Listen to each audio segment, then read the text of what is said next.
అస్సలాము అలైకుమ్ friends, welcome back to my channel Aara home foodies. ఈరోజు నేను యమ్మీ అండ్ టేస్టీగా ఉండే రెస్టారెంట్ స్టైల్లో చికెన్ దమ్ బిర్యానీని ఇంట్లోనే ఈజీగా ఎలా ప్రిపేర్ చేసుకోవాలో చూపిస్తున్నాను ఫ్రెండ్స్.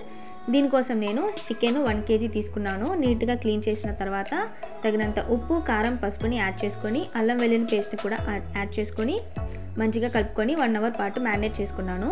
ఇంకా రైస్ని కూడా 1 kg తీసుకొని మంచిగా కడిగిన తర్వాత నానబెట్టుకోవాలి ఫ్రెండ్స్. ఈలోపు స్టవ్ ఆన్ చేసుకొని ప్యాన్ పెట్టుకొని ఆయిల్ని యాడ్ చేసుకున్న తర్వాత ఆయిల్ హీట్ అయిన తర్వాత 2 యాలక్కాయలు ఇంకా చెక్క లవంగాన్ని యాడ్ చేసుకున్నాను ఫ్రెండ్స్.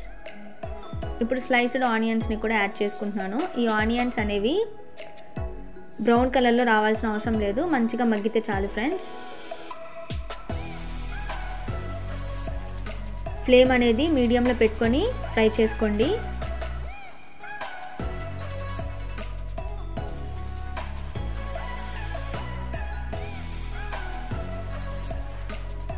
ముందుగా మన వీడియోని ఎవరైతే ఫస్ట్ టైం చూస్తున్నారో వాళ్ళు తప్పకుండా సబ్స్క్రైబ్ చేసుకోండి ఫ్రెండ్స్. ఇంకా మంచి మంచి వీడియోస్ కోసం లైక్ చేయండి, షేర్ చేయండి. మీ ఫ్యామిలీ మెంబర్స్కి కూడా యూజ్ అవుతుంది ఫ్రెండ్స్. మీరు లైక్ చేయడం ద్వారా నాకు చాలా సపోర్ట్గా ఉంటుంది. ఇప్పుడు స్లైస్డ్ టమాటాస్ని కూడా యాడ్ చేసుకుంటున్నాను ఫ్రెండ్స్. ఈ టమాటా ముక్కలు అనేవి బాగా మగ్గాలి. ఇంకా 2 పచ్చిమిరపకాయలని కూడా యాడ్ చేసుకుంటున్నాను. ఇప్పుడు ఫ్లేమ్ అనేది మనం మీడియంలో పెట్టుకొని ఫ్రై చేసుకోవాలి. ఇలా కలుపుకుంటూ ఫ్రై చేసుకోవాలి ఫ్రెండ్స్. అలానే ఉంచేస్తే కింద మొత్తం మాడిపోతుంది. ఇప్పుడు తగినంత పుదీనా, కొత్తిమీర కూడా యాడ్ చేసుకుంటున్నాను. చూసారా, కలుపుతూ ఉండాలి ఇలా. ఇప్పుడు ముందుగా మనం మ్యారినేట్ చేసి పెట్టుకున్న చికెన్ పీసెస్ని యాడ్ చేసుకోవాలి. ఇంకా తగినంత వాటర్ని కూడా యాడ్ చేసుకోవాలి ఫ్రెండ్స్. ఈ చికెన్ అనేది బాగా కుక్ అవ్వాలన్నమాట. ఆయిల్ పైకి తేలేదాకా చికెన్ అనేది బాగా కుక్ అవ్వనివ్వండి. ఈలోపు మనం రైస్కి ఎసరు పెట్టుకుందాము. నేను బియ్యం నానిన వాటర్ని తీసుకున్నాను ఫ్రెండ్స్. తగినంత ఉప్పుని ఇంకా యాలక్కాయలు, చెక్క లవంగాన్ని యాడ్ చేసుకున్నాను. ఇంకా ఆయిల్ని కూడా యాడ్ చేసుకుంటున్నాను ఫ్రెండ్స్. ఈ ఆయిల్ ఎందుకు యాడ్ చేసుకుంటున్నానంటే రైస్ అనేది ముద్దగా లేకుండా పొడి పొడిగా రావడానికి నేను యాడ్ చేసుకున్నాను. ఇప్పుడు కొంచెం బిర్యానీ పౌడర్ని యాడ్ చేసుకున్నాను, చిటికెడు. ఇంకా సాజీరాని కూడా యాడ్ చేసుకుంటున్నాను. సాజీరాని యాడ్ చేసుకోవడం ద్వారా మనం బిర్యానీ తిన్నప్పుడు గ్యాస్ ప్రాబ్లమ్స్ రాకుండా ఉంటాయి, మంచిగా డైజెస్ట్ అవుతుంది బిర్యానీ అనేది. ఇప్పుడు ఎసరు రాగానే ముందుగా మనం నానబెట్టుకున్న రైస్ని యాడ్ చేసుకుందాం.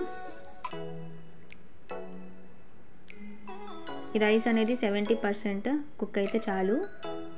చూసారా, చికెన్ అనేది మంచిగా కుక్ అయింది. ఆయిల్ అనేది ఇలా రాగానే ఒక 4 స్పూన్లు ధనియా పౌడర్ని యాడ్ చేసుకొని 70% కుక్ అయిన రైస్ని ఇలా రౌండ్గా స్ప్రెడ్ చేసుకుంటూ యాడ్ చేసుకోవాలి ఫ్రెండ్స్. ఫ్లేమ్ అనేది సిమ్లో పెట్టుకోవాలి. మీరు కూడా తప్పకుండా ట్రై చేయండి. మీకు రెసిపీ ఎలా వచ్చిందో కమెంట్ చేయండి ఫ్రెండ్స్.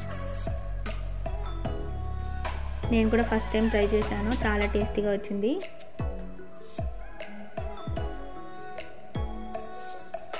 రైస్ని యాడ్ చేసుకున్న తర్వాత ఇలా పుదీనా, కొత్తిమీరని పైన వేసుకోవాలి. ఇంకా నేను ఇక్కడ ఫుడ్ కలర్ని యూజ్ చేస్తున్నాను ఫ్రెండ్స్. ఫుడ్ కలర్ని ఇట్లా మిల్క్లో యాడ్ చేసుకొని అది వేసుకున్న తర్వాత ఒక 4 స్పూన్లు నెయ్యిని కూడా యాడ్ చేశాను. నెయ్యి వేయడం వల్ల చాలా టేస్ట్ వస్తుంది.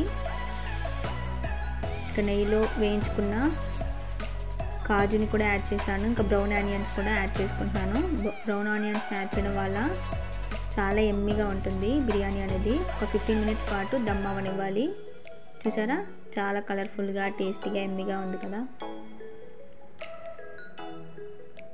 నేనైతే చాలా ఎంజాయ్ చేశాను ఫ్రెండ్స్. మీరు కూడా ట్రై చేసి మీకు ఎలా వచ్చిందో చెప్పండి. ఇంకా మంచి మంచి వీడియోస్ కోసం సబ్స్క్రైబ్ చేసుకోండి ఫ్రెండ్స్. మీ లవ్లీ సపోర్ట్ని అందించండి. Please subscribe. Bye bye.